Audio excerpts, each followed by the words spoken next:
नमस्कार, शीतस रेसिपीमध्ये तुमचे मनापासून स्वागत। नुकतीच गणेश जयंती झाली आणि मी गणपती बाप्पांसाठी त्यांच्या आवडीचा नैवेद्य बनवला, तो म्हणजे मस्त असे उकडीचे मोदक। आता बऱ्याच जणांना हे उकडीचे मोदक खायला आवडतात, मात्र त्यांना असं वाटतं की हे करणं खूप अवघड आहे। मात्र अगदी सोप्या पद्धतीने योग्य प्रमाणासही मी या व्हिडिओमध्ये कसे हे मोदक बनवायचे ते दाखवलेलं आहे। त्यामुळे ज्यांना कुणाला हे मोदक आवडतात त्यांनी नक्कीच व्हिडिओ शेवटपर्यंत बघा।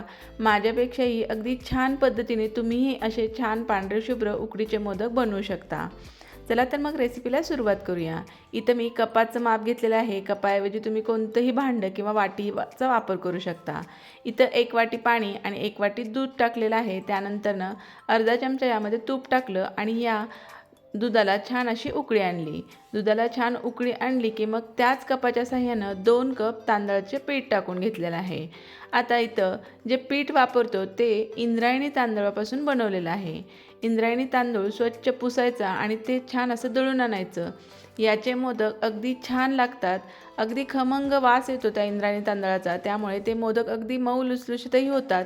त्यामुळे इंद्रायणी तांदळाचं पीठ टाकलं, त्यानंतरनं थोडंसं चिमूटभर यामध्ये मीठ टाकलं आणि हे पीठ छान असे या पाण्यामध्ये मिक्स करून घ्यायचं आहे। तुम्ही फक्त पाण्यामध्ये हे पीठ करू शकता किंवा फक्त दुधाचा वापर करूनही हे आपण वाफून घेऊ शकतो।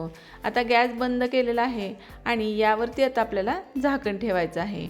आता झाकण किती वेळ ठेवायचं तर पीठ कोमटसर होईपर्यंत आपण यावरती घट्ट झाकण ठेवायचं, म्हणजे ते आपोआप हे पीठ छान असं वाफलं जातं। आता पीठ थोडंसं कोमटसर झालं की मग एका ताटामध्ये काढून घेतलं। त्यानंतरनं अजूनही थोडंसं पीठ गरम आहे, त्यामुळे थोडंसं मॅशरच्या साहाय्यानं हे असं थोडंसं मॅश करून घ्यायचं। आणि आता इथं एका वाटीमध्ये कोमटसर पाणी आणि त्यामध्ये थोडंसं तूप टाकलेलं आहे। ह्या पाण्याचा हात घेत घेत आपल्याला हे पीठ छान असं मळून घ्यायचं आहे। आता हे पीठ किती मळायचं किंवा कितपत मळायचं तर आपण भाकरी करताना जसं छान मऊ लुसलुशीत पीठ मळतो पाण्याचा हात घेत घेत, त्या पद्धतीने आपल्याला हे पीठ असं छान मऊसूद असं मळून घ्यायचं आहे। मोदकाची खरी कसरत इथंच आहे। तुम्ही पीठ जितकं छान मऊ कराल तितके तुमचे मोदक अगदी छान मऊ लुसलुशीत होतात आणि अजिबात उकलतही नाहीत किंवा असे फुटतही नाहीत। त्यामुळे ही प्रोसेस अगदी सावकाश करा आणि थोडी जास्त वेळ करा, म्हणजे अगदी 5 मिनटं तरी हे पीठ छान असं मऊसूद मळण्यासाठी याला वेळ लागतो। इतकं छान असं भाकरीचं जसं पीठ आहे तसंच अगदी मऊसूद हे पीठ मी मळून घेतलेलं आहे। आता लगेच आपण याचे मोदकही करून घेऊ शकतो। आता यासाठी मी आधीच सारण करून ठेवलं होतं। सारण कोणत्याही प्रकारचं तुम्ही या मोदकासाठी वापरू शकता। इथं ओलं खोबरं, गूळ, ड्रायफ्रूट्सचं सारण मी आधीच बनवून ठेवलेलं होतं। त्यानंतर आता थोडंसं हाताला तूप लावून घ्यायचं आणि गोळा घ्यायचा आणि तो असा छान मळून घ्यायचा हातावर सुरुवातीला।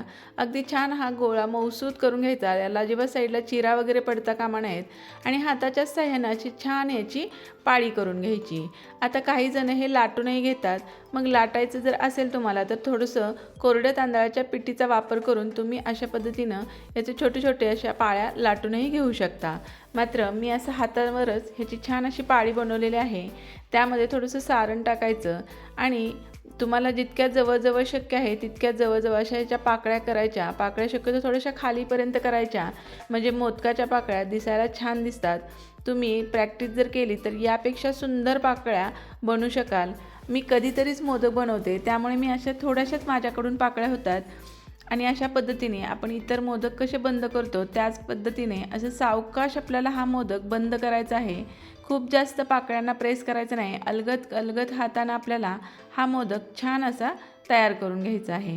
करायला सोपं आहे, फक्त तुम्हाला उकड जमली पाहिजे। सर्व मोदक तयार झाले की आपण ज्या प्लेटमध्ये हे उकडण्यासाठी ठेवणार आहोत त्याला थोडंसं साजूक तूप लावून घ्यायचं। त्यावर केळीचं पान ठेवायचं। केळीचं पान नसेल तर डायरेक्ट प्लेटमध्येही आपण हे उकडण्यासाठी ठेवू शकतो। त्यानंतर एका वाटीमध्ये पाणी घ्यायचं आणि त्यामध्ये प्रत्येक मोदक असा बुडवायचा आणि मग वाफवण्यासाठी ठेवून द्यायचा। यामुळे मोदक अगदी छान मऊसूद वाफवला जातो, कुठेही अजिबात चिरत नाही। या मोदकावर एक एक केशराची काडी ठेवायची, म्हणजे म्हणजे केशराचा सुगंध या मोदकाला लागतो आणि दिसायलाही मोदक अगदी सुंदर दिसतो. 10 मिनटं मोदक छान असं वाफून घ्यायचे. कुठेही अजिबात हे मोदक चिरत नाहीत. अगदी मस्त मऊसूद लुसलुशीत पांढरे शुभ्र मोदक आपले तयार होतात. हे मोदक कोमट असतानाच काढून घ्यायचे. खूप थंड होताच ते खाली चिकटण्याची शक्यता असते. कसे वाटले नक्की सांगा. व्हिडिओ आवडला तर लाईक करा, शेअर करा, चॅनलला सबस्क्राईब करा. पुन्हा भेटूया अशाच छान रेसिपीसोबत. तोपर्यंत मस्त खा, आनंदी राहा. धन्यवाद.